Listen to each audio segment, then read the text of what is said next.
سارة خالو. كويس قوي انكم جيتوا عشان تشوفوني قبل ما اموت. انا جيت معاهم يا خالد. بس يالا مش وقته.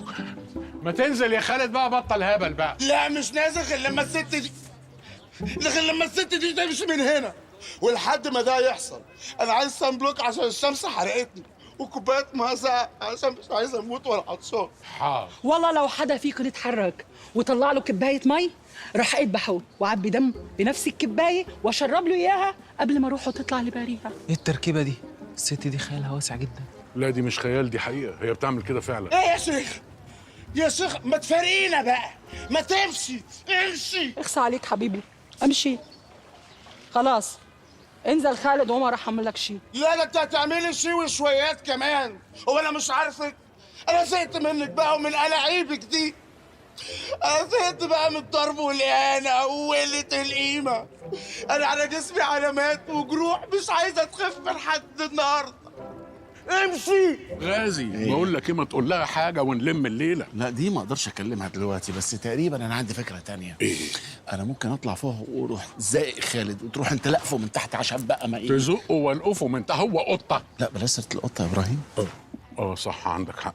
طب بقول لك ايه يا ست ام ليس، ايه يا استاذ ابراهيم؟ ايه رأيك لو نستهدى بالله كده ونبعت ننزل خالد ونقعد نتكلم بالراحة كده، وده مش عشاني، ده عشان خاطر السياحة، اصل احنا كده لا مؤاخذة بنضرب السياحة. وانا عملت حاجه يا استاذ ابراهيم؟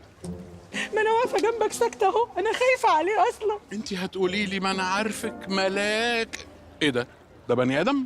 الى حد ما هيزوق الوحش ورمرمته لخالد، ما تشغل بالك فيها. هي عايشة؟ تعال نشوف.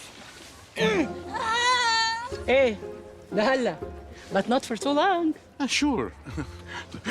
طب اقول لك على حاجة، ما تيجي نضحك عليه. اقول لك احنا نبعت نجيبه من فوق ونقول له ان انت مشيتي. انت بقى مش هتبقي مشيتي، هتبقي مستخبيه ورا اي دش كده، وهو لما ينزل. استاذ ابراهيم ايه انا ما راح امشي من هون الا لما ينزل خالد. بجد؟ خالد هي مش هتمشي، يا تنتحر وتريحنا يا تنزل وتفرحنا. يلا يا خالد، يلا حبيبي.